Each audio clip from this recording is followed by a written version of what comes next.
Hello, we are reading The Silver Chair by C.S. Lewis, illustrated by Pauline Baynes. Chapter 15 will be called The Disappearance of Jill. The patch of light did not show up anything down in the darkness where they were standing. The others could only hear, not see, Jill's efforts to get onto the Marshwiggle's back. That is, they heard him saying, "You needn't put your finger in my eye," and "nor your foot in my mouth either," and "that's more like it," and "now I'll hold on to your legs. That'll leave your arms free to steady yourself against the earth." Then they looked up, and they soon saw the black shape of Jill's head against the patch of light. "Well?" they all shouted up anxiously. "It's a hole," called Jill's voice. "I could get through it if I was a bit higher." "What do you see through it?" asked Eustace. "Nothing much yet," said Jill. "I say, Puddleglum, let go my legs so that I can stand on your shoulders instead of sitting on them. I can steady myself all right against the edge." They could hear her moving, and then much more of her came into sight against the grayness of the opening. In fact, all of her down to the waist. "I say," began Jill, but suddenly broke off with a cry. Not a sharp cry. It sounded more as if her mouth had been muffled up or had something pushed into it. After that she found her voice and seemed to be shouting out as loud as she could, but they couldn't hear the words. Two things then happened at the same moment. The patch of light was completely blocked up for a second or so, and they heard both a scuffling, struggling sound and the voice of the Marshwiggle gasping, "Quick, help! Hold on to her legs! Someone's pulling her! There! No, here! Too late!" The opening and the cold light which filled it were now perfectly clear again. Jill had vanished. "Jill! Jill!" they shouted frantically, but there was no answer. "Why the dickens couldn't you have held her feet?" said Eustace. "I don't know, Scrub," groaned Puddleglum. "Born to be a misfit, I shouldn't wonder. Fated to be Pole's death, just as I was fated to eat talking stag at Harfang. Not that it isn't my own fault as well, of course. This is the greatest shame and sorrow that could have fallen on us," said the prince. "We have sent a brave lady into the hands of enemies and stayed behind in safety." "Don't paint it too black, sir," said Puddleglum. "We're not very safe except for death by starvation in this hole." "I wonder, am I small enough to get through where Jill did?" said Eustace. What had really happened to Jill was this. As soon as she had got her head out of the hole, she found that she was looking down, as if from an upstairs window, not up, as if through a trap door. She had been so long in the dark that her eyes couldn't at first take in what they were seeing, except that she was not looking at the daylit, sunny world which she so wanted to see. The air seemed to be dreadfully cold, and the light was pale and blue. There was also a good deal of noise going on, and a lot of white objects flying about in the air. It was at that moment that she had shouted down to Puddleglum to let her stand on his shoulders. When she had done this, she could see and hear a good deal better. The noises she had been hearing turned out to be two kinds, the rhythmical thump of several feet, and the music of 4 fiddles, 3 flutes, and a drum. She also got her own position clear. She was looking out of a hole in a steep bank, which sloped down and reached the level about 14 feet below her. Everything was very white. A lot of people were moving about. Then she gasped. The people were trim little fauns and dryads with leaf-crowned hair floating behind them. For a second they looked as if they were moving anyhow, and then she saw that they were really doing a dance with so many complicated steps and figures that it took you some time to understand it. Then it came over her like a thunderclap that the pale blue light was moonlight, and the white stuff on the ground was really snow. And of course there were the stars staring in the black frosty sky overhead. And the tall black things behind the dancers were trees. They had not only got out into the upper world at last, but had come out in the heart of Narnia. Jill felt she could have fainted with delight, and the music, the wild music, intensely sweet, and yet just the least bit eerie, too, and full of good magic, as the witch's thrumming had been full of bad magic, made her feel it all the more. All this takes a long time to tell, but of course it took a very short time to see. Jill turned almost at once to shout down to the others, I say, it's all right. We're out and we're home. But the reason she never got further than I say was this.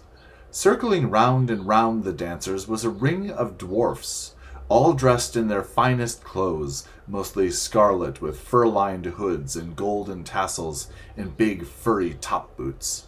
And they circled round. As they circled round, they were all diligently throwing snowballs. Those were the white things that Jill had seen flying through the air. They weren't throwing them at the dancers as silly boys might have been doing in England. They were throwing them through the dance in such perfect time with the music, and with such perfect aim that if all the dancers were in exactly the right places at exactly the right moments, no one would be hit. This is called the Great Snow Dance, and it is done every year in Narnia on the first moonlit night when there is snow on the ground. Of course, it is a kind of game as well as a dance, because every now and then some dancer will be the least little bit wrong and get a snowball in the face, and then everyone laughs. But a good team of dancers, dwarfs, and musicians will keep it up for hours without a single hit. On fine nights when the cold and the drum taps and the hooting of the owls and the moonlight have got into their wild woodland blood and made it even wilder, they will dance till daybreak. I wish you could see it for yourselves. What had stopped Jill when she got as far as the say of I say was, of course, simply a big, fine snowball that came sailing through the dance from a dwarf on the far side and got her fair and square in the mouth. She didn't in the least mind. 20 snowballs could not have damped her spirits at that moment. But however happy you are feeling, you can't talk with your mouth full of snow. And when, after considerable spluttering, she could speak again, she quite forgot in her excitement that the others, down in the dark behind her, still didn't know the good news. She simply leaned as far out of the hole as she could and yelled to the dancers, "Help! Help! We're buried in the hill! Come and dig us out!" The Narnians, who had not even noticed the little hole in the hillside, were of course very surprised, and looked about in several wrong directions before they found out where the voice was coming from. But when they caught sight of Jill, they all came running toward her, and as many as could scrambled up the bank, and a dozen or more hands were stretched up to help her. And Jill caught hold of them, and thus got out of the hole, and came slithering down the bank head first, and then picked herself up and said, "Oh, do go and dig the others out. There are 3 others besides the horses, and one of them is Prince Rilian." She was already in the middle of a crowd when she said this, for besides the dancers, all sorts of people who had been watching the dance, and whom she had not seen at first, came running up. Squirrels came out of trees in showers, and so did owls. Hedgehogs came waddling as fast as their short legs would carry them. Bears and badgers followed at a slower pace. A great panther, twitching its tail in excitement, was the last to join the party. But as soon as they understood what Jill was saying, they all became active.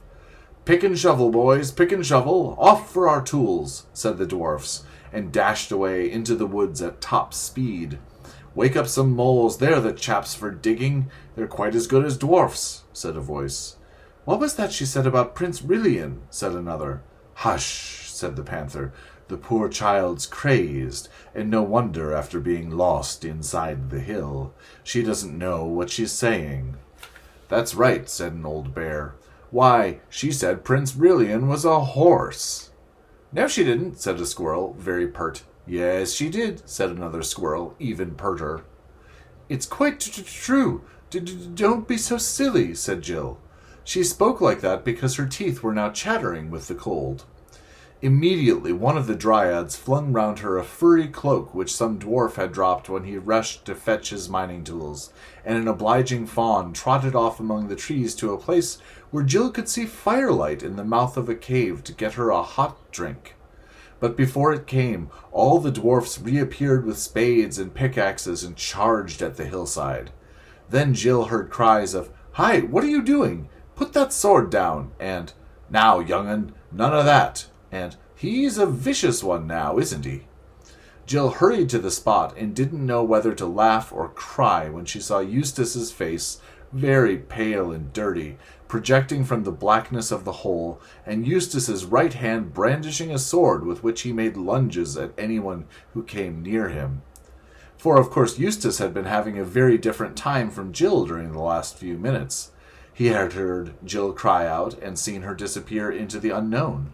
Like the prince and Puddleglum, he thought that some enemies had caught her, and from down below he didn't see that the pale bluish light was moonlight. He thought the hole would lead only into some other cave, lit by some ghostly phosphorescence and filled with goodness knows what evil creatures of the underworld. So that when he had persuaded Puddleglum to give him a back, and drawn his sword and poked out his head, he had really been doing a very brave thing. The others would have done it first if they could, but the hole was too small for them to climb through. Eustace was a little bigger and a lot clumsier than Jill, so that when he looked out, he bumped his head against the top of the hole and brought a small avalanche of snow down on his face. And so, when he could see again and saw a dozen figures coming at him as hard as they could run, it is not surprising that he tried to ward them off. "Stop, Eustace, stop!" cried Jill. "They're all friends. Can't you see we've come up in Narnia? Everything's all right." Then Eustace did see and apologized to the dwarfs, and the dwarfs said not to mention it, and dozens of thick, hairy, dwarfish hands helped him out just as they had helped Jill out a few moments before. Then Jill scrambled up the bank and put her head in at the dark opening and shouted the good news in to the prisoners. As she turned away, she heard Puddleglum mutter, "Ah, poor Poll, it's been too much for her this last bit. Turned her head, I shouldn't wonder. She's beginning to see things." Jill rejoined Eustace, and they shook one another by both hands and took in great deep breaths of the free midnight air. And a warm cloak was brought for Eustace and hot drinks for both. While they were sipping it, the dwarfs had already got all the snow and all the sods off a large strip of the hillside around the original hole, and the pickaxes and spades were now going as merrily as the feet of fauns and dryads had been going in the dance 10 minutes before. Only 10 minutes! Yet already it felt to Jill and Eustace as if all their dangers in the dark and heat and general smotheriness of the earth must have been only a dream. Out here in the cold, with the moon and the huge stars overhead, Narnian stars are nearer than stars in our world, and with kind, merry faces all round them, one couldn't quite believe in Underland. Before they had finished their hot drinks, a dozen or so moles, newly waked and still very sleepy and not well pleased, had arrived. But as soon as they understood what it was all about, they joined in with a will. Even the fawns made themselves useful by carting away the earth in little barrows, and the squirrels danced and leaped to and fro in excitement, though Jill never found out exactly what they thought they were doing. The bears and owls contented themselves with giving advice, and kept on asking the children if they wouldn't like to come into the cave. That was where Jill had seen the firelight, and get warm and have supper, but the children couldn't bear to go without seeing their friends set free. Here's the big digging project.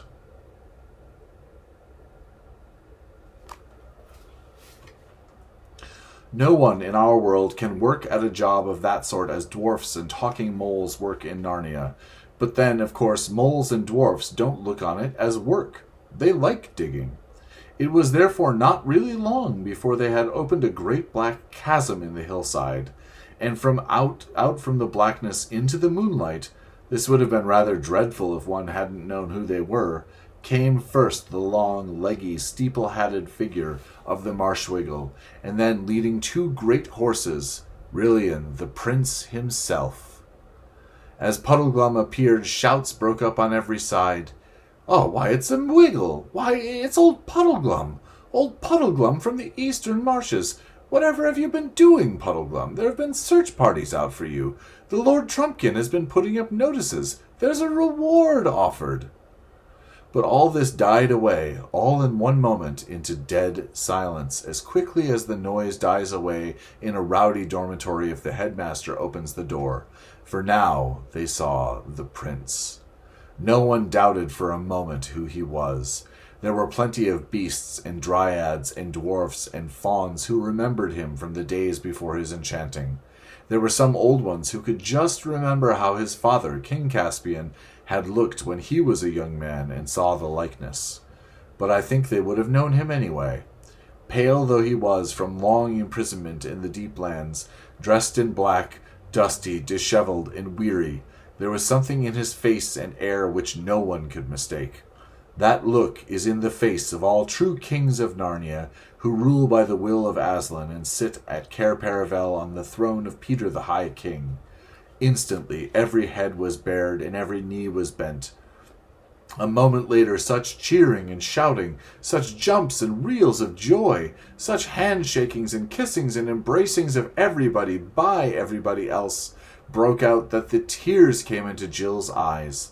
Their quest had been worth all the pains it cost. "Please it, your highness," said the oldest of the dwarfs, "there is some attempt at a supper in the cave yonder, prepared against the ending of the snow dance." "With a good will, father," said the prince, "for never had any prince, knight, gentleman, or bear so good a stomach to his victuals as we four wanderers have tonight." The whole crowd began to move away through the trees toward the cave. Jill heard Puddleglum saying to those who pressed round him, "No, no, my story can wait. Nothing worth talking about has happened to me. I want to hear the news. Don't try breaking it to me gently, for I'd rather have it all at once. Has the king been shipwrecked? Any forest fires? No wars on the Calorman border, or a few dragons, I shouldn't wonder." And all the creatures laughed aloud and said, "Isn't that just like a marshwiggle?" The two children were nearly dropping with tiredness and hunger, but the warmth of the cave and the very sight of it, with the firelight dancing on the walls and dressers and cups and saucers and plates, and on the smooth stone floor, just as it does in a farmhouse kitchen, revived them a little. All the same, they went fast asleep while supper was being got ready, and while they slept, Prince Rilian was talking over the whole adventure with the older and wiser beasts and dwarfs. And now they saw what it meant, how a wicked witch, doubtless the same kind as that white witch who had brought the great winter on Narnia long ago, had contrived the whole thing, first killing Rilian's mother and enchanting Rilian himself. And they saw how she had dug right under Narnia, and was going to break out and rule it through Rilian, and how he had never dreamed that the country of which she would make him king in name but really her slave, was his own country. And from the children's part of the story, they saw how she was in league and friendship with the dangerous giants of Harfang. "And the lesson of it all is, your highness," said the oldest dwarf, "that those northern witches always mean the same thing, but in every age they have a different plan for getting it." Chapter 16 will be called The Healing of Harms.